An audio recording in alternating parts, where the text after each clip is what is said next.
I am Alan Kurtz. I am the senior gameplay designer on Battlefield 3. I've been with DICE for about 7 years now. I started out on 2142. I've also worked on both the Bad Company series, and Battlefield 3 is my first big, real Battlefield game. One of the things we really wanted to bring to the Battlefield 3 premium experience was weapon customization.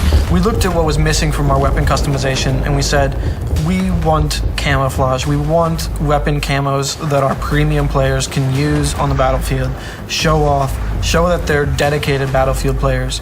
So we have brought the F2000, the Peschneg, the L96 sniper rifle, and the Scar H carbine, and we have brought you some weapon camos that you can unlock through assignments.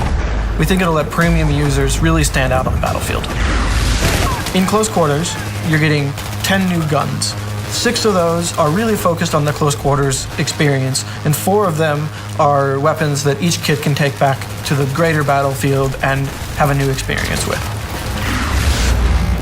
So for our assault guy, we brought the AUG A3. It's an Austrian bullpup assault rifle. So you got the clip behind the trigger, which is going to give you a better maneuverability in close quarters. You're going to have better fire from the hip, and you're going to be able to navigate with that weapon and bring it onto target faster than you would with, say, the M416. Similar performance-wise, but that close combat edge is going to give you something to really think about when you have the AUG.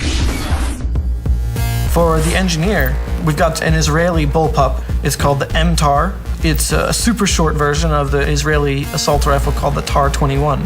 Super high rate of fire, a higher rate of fire than the engineer has seen before. Not super accurate because it's so short.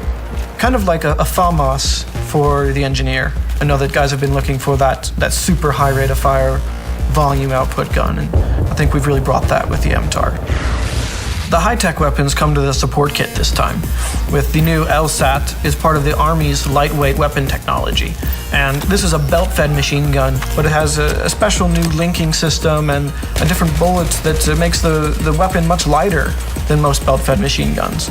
So it doesn't have a super top rate of fire, but it has a really good mobility, and it's kind of a nice blend between an M27 and an M249. Something that sits in the middle that you can use in close quarters, but you can put a bipod on it and hit some long range if you need to, and something that I think really fits in between those two. And I think support players will find that gives them an edge in these close quarters in combat. For recon, we went out and we found the M417. And this is a semi-automatic designated marksman rifle. The 20-round magazine, which is a bigger magazine that's been available, with also the big hard-hitting round from the Mark 11 with the 7.62 NATO round. So you're going to get the power of the 7.62 NATO in a shorter, more controllable package and a bit more mobility. It doesn't have the accuracy that the other semi-auto sniper rifles does, but it's definitely going to give you an option beyond just the SKS in a close quarters environment for playing recon, for being that team player with your beacon and with your tugs, and giving your players the intel and still being able to compete on a close combat level. When we look at weapons, we've got the ones that are class specific. We also always have some all-kit weapons, our PDWs, our shotguns. And we looked at our personal defense weapons and we realized we didn't have something that was hard-hitting up close with a good rate of fire. So we looked at the M5K. It doesn't have a very big clip, but it fires a powerful 9mm round. It's kind of a spray gun, not super accurate, but great mobility, super short. It's got the foregrip on the front for some great controllability, and basically just lets a player get in close, hit hard, no range at all, but basically lets anybody kind of be that ultimate close quarters specialist with this gun. Then we looked at the flip side, which is the shotguns. We wanted to bring back a pump shotgun that people could say, this is a combat pump shotgun. So we have brought over the SPOS 12. It's really an accurate pump shotgun. It's got a tight spread. You got to really get in close with it or be real accurate with it to get the full effect of it. It's a little bit of a blend of the speed of a semi-auto with a nice tight choke on the shotgun. Your pellets are going to land together, and I think we'll find players are going to really enjoy the new aspect of the SPOS 12 when it comes into their close quarters combat. The other 4 weapons, we looked at roles and places outside of the close quarters pack, because you can take all 10 weapons from close quarters into any map.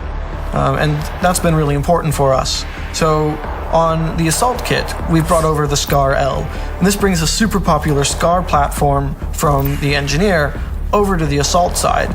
It's a relatively low rate of fire, and it fires the same round as a M16, but it's much more controllable. It's really good at hitting mid and long range. It's got good accuracy, it's a nice balanced gun, and I think players who genuinely gravitate towards an L85 or an AK will find that this gun might be a little bit more their style and in the mid-range combat.